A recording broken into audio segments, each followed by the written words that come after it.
Hoy hablábamos de los grafitis y lo que opinaba la gente en relación a pintar los vagones de los trenes, si era arte, si era daño. Estamos con Máximo Randrup, que es autor del libro El Graffiti tiene la palabra. Máximo, ¿cómo te va? Buenas tardes, ¿cómo están? Bien. ¿Todo bien? Bueno, en definitiva, seguramente has escrito, has analizado todo este libro. ¿Es el graffiti una expresión de arte? ¿Tiene algo de maldad también? Mirá, el graffiti por definición es un hecho y una práctica ilegal que se diferencia del muralismo. Generalmente cuando uno hace un mural pide una pared, ya sea al municipio o a la persona si es una propiedad privada, y ahí realiza un mural. Cuando hablamos de graffiti, la mayoría de los que hemos analizado y escrito sobre el tema coincidimos en que es una práctica ilegal. Nosotros la definimos más como una práctica artística, una práctica comunicacional. Porque si ponemos un nombre en una pared, quizás no sería con un costado artístico, pero sí estaríamos comunicando algo como aquel que hace un dibujo o cualquier otra cosa. Por eso preferimos, para incluir a todos los grafitis, definirlo como una práctica comunicacional y alternativa, porque las que lo hacen quizás no tienen acceso a otros formatos más tradicionales de la comunicación, como puede ser la televisión, la radio, el diario. Tratando de no hacer juicio de valor, si estamos o no de acuerdo, claro.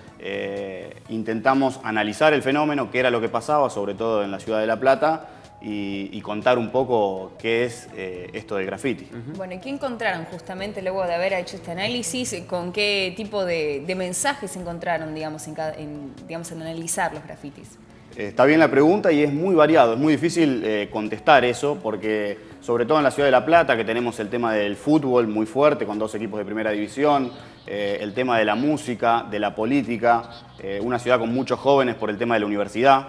Entonces es muy heterogéneo el graffiti en la ciudad de La Plata y lo que sí encontramos, y volviendo quizás a la primera pregunta del vandalismo, que a muchos les gusta eso de que sea ilegal. Claro. O sea, esa adrenalina de hacer algo prohibido, de estar por fuera de la regla, de la ley. Bueno, de hecho, mirá, lo que estamos viendo, o lo estábamos viendo recién en imágenes, lo de los trenes del Sarmiento, no esto, tiene que ver con eso. Hay una imagen que es clarísima. Llega el tren y van unos 15 o 20 personas claro. Antes de que salga y rápidamente, mira, ahí tenemos la imagen, empiezan a pintar y de manera ilegal, digamos, porque corre esa adrenalina, me imagino, esto que está mencionando vos también.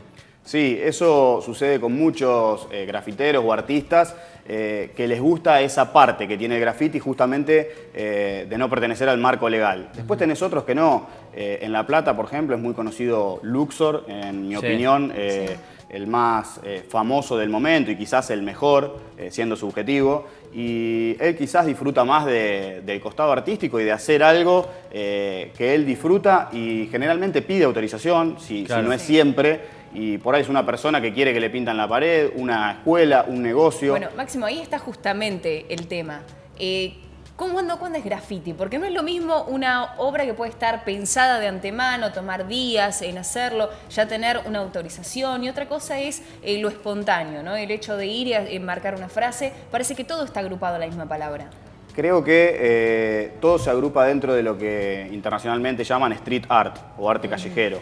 Pero la diferencia más fácil para entenderlo y en la que la mayoría coincide, porque también es arbitrario decir, es como yo digo. ¿Ya? Yo estudié el fenómeno y charlé con un montón de autores y creo que en la mayoría coincidimos en que graffiti es cuando es ilegal y entonces va a ser más rápido, más espontáneo porque justamente me estoy cuidando de que nadie me vea.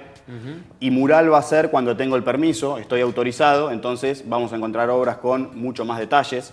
¿Por qué? Porque justamente puedo pasar mucho tiempo haciéndolo. Bueno, Luxor, y que vos lo remarcabas, tuvo una tarea importante en lo que fue luego de la inundación en la ciudad de La Plata, pintando varias casas, y le llama precisamente murales, porque así, como vos decís, pedía permiso a la gente de la casa y pasaba varios días, él con una serie de muchachos pintando. Sí, en mi opinión, Luxor realiza murales. Charlándolo con él me decía, yo hago obras de gran formato, no me quiero ni encasillar ni decir no soy grafitero ni no soy muralista. Yo pienso que el graffiti, y también yendo más a la subjetividad y al análisis de este debate que se armó en base a los trenes, no está bueno, y esto es algo personal, cuando voy a dañarle la propiedad a un tercero, ya sea una casa, o sea, los trenes. Hay muchos que hacen graffiti y están del lado de la ilegalidad y se las rebuscan.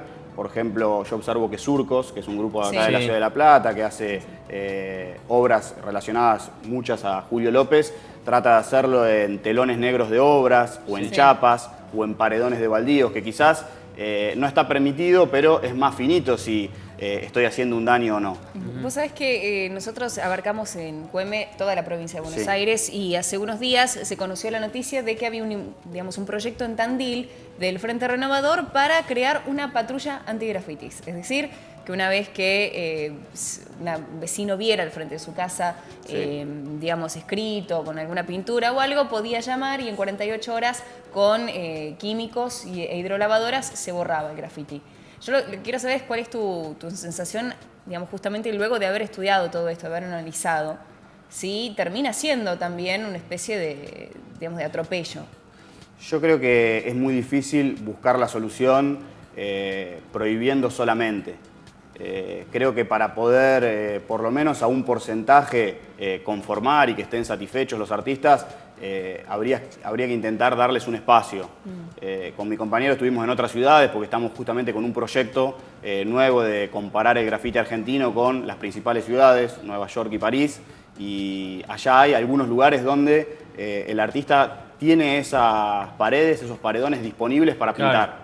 Quizás aquellos que están seducidos por el costado ilegal van a quedar al margen y van a seguir haciéndolo, pero muchos que pintan por el deseo solo de pintar van a dirigirse a esos lugares y van a dejar de dañar algunos bienes públicos o privados que son los que generan el debate. Es un poco lo que decía la gente cuando hace un rato nosotros compartíamos una encuesta con gente en la calle que decía, me parece bien si quieren expresarse, pero que tiene que tener un lugar. Démosle la oportunidad de que tengan un lugar y que allí puedan expresarse. ¿Qué hay, vos que estudiaste el tema, con la cuestión edades? ¿Son menores la mayoría? Porque Randazzo el otro día salió a decir que va a pedir una indemnización a los padres de los chicos que cometieron esto. ¿O es una cuestión más adolescente, más de juventud? Hay excepciones, como todo, pero creo que el rango etario va entre los 15 y 25 años. La mayoría de los grafiteros que hemos charlado, y para el libro hablamos con decenas de grafiteros, está en esa franja, entre los 15 y los 25, sobre todo entre los 15 y los 23, me arriesgaría a decir, y quizás muchos después terminan dejando la práctica y hacen énfasis en ese momento de la adolescencia o juventud y después dejan. Otros no. Hay grafiteros incluso reconocidos a nivel mundial de todas las edades. Bien, ¿y qué nos puedes decir de la particularidad que tienen en la ciudad de La Plata los grafitis que has visto en comparación por ahí en otros lugares? En La Plata lo que se da es que hay mucho grafiti de frase, de leyenda, más que aquel grafiti u obra artística con un dibujo. Se da mucho esto de frase, leyenda, que viene más vinculado al nacimiento del grafiti en el Mayo francés, que eran frases o leyendas que pedían por algo. El grafiti más artístico quizás viene del lado del hip hop y Nueva York en la misma década del 70, pero estamos más relacionados a eso, al grafiti de leyenda. Creo que empezó a cambiar igual desde que nosotros publicamos el libro, porque es una práctica que está en constante transformación, y también por la influencia de Luxor vamos más a que crezca el porcentaje de dibujos o grafitis artísticos. Y otra particularidad que tiene la ciudad de La Plata también es el tema de los equipos de fútbol. Hay muchos murales que no sé específicamente si es con aerosol o con pintura, pero en definitiva son grafitis, particularmente de estudiantes o de gimnasia en diferentes esquinas de la ciudad. Sí, y esto sí cambió rotundamente desde que publicamos el libro, y estoy yendo en contra de mi propio libro porque cuando nosotros lo estudiamos era un hincha de estudiante que ponía Dale León, un hincha de gimnasia que ponía Dale Lobo, y se tachaban mutuamente. Y estaba eso de contestarse. Hay muchos grafitis que se contestan el uno al otro, y hoy vemos cómo tienen mucho más detalle. Son prácticamente murales de estudiantes y gimnasia. Esto hace 3, 4 años sucedía en Rosario y no tanto en la ciudad de La Plata, y hoy vemos cómo se respetan más justamente porque prefieren tener el dominio, entre comillas, de un barrio y no tachar el grafiti o mural del otro, pero sí hacerlo con mucho detalle, algo que no sucedía antes. También están los murales, ¿no?, de los músicos, de las bandas. Creo que era Lumpen Bola o algo así, los que estaban aquí en La Plata, que eso también surgió hace poco. Lumpen Bola lo que hace es homenaje a distintas bandas. Yo tengo más o menos registrado alrededor de 15 murales de Lumpenbola, que es con mucho detalle, bandas nacionales o internacionales. Y sí, también es una aparición de la últimos 5 años, se podría decir, última década. Sí.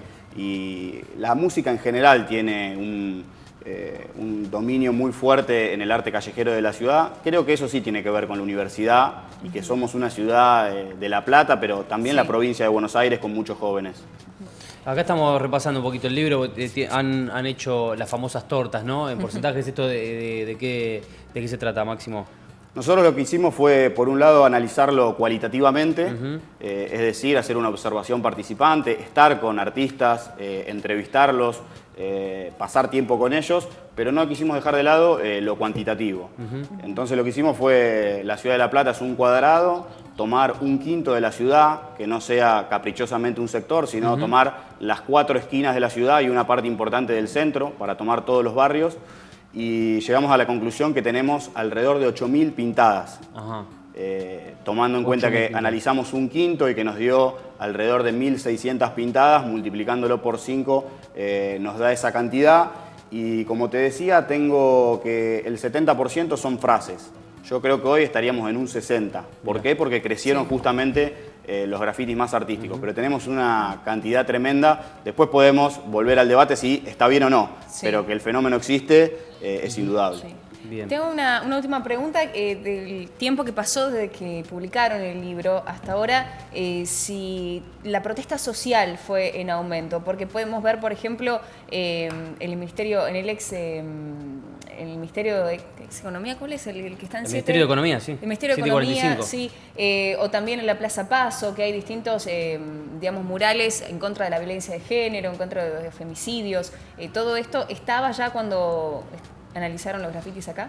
Estaba surgiendo, sobre todo el tema del femicidio, era algo que nosotros analizamos y aparece alguno en el libro en relación al tema, pero no era tan fuerte y tan marcado como hoy. Creo que creció mucho en los últimos 2 años, pero sí ya era un tema que aparecía en las pintadas y tiene que ver con el tema de la época. Generalmente, ahora en los últimos años, lo de Julio López marcó mucho a la sociedad y entonces hay muchas obras dedicadas a eso, pero tiene que ver con el momento. Se vienen las elecciones, seguramente el año que viene va a ser un momento de mucha pintada política.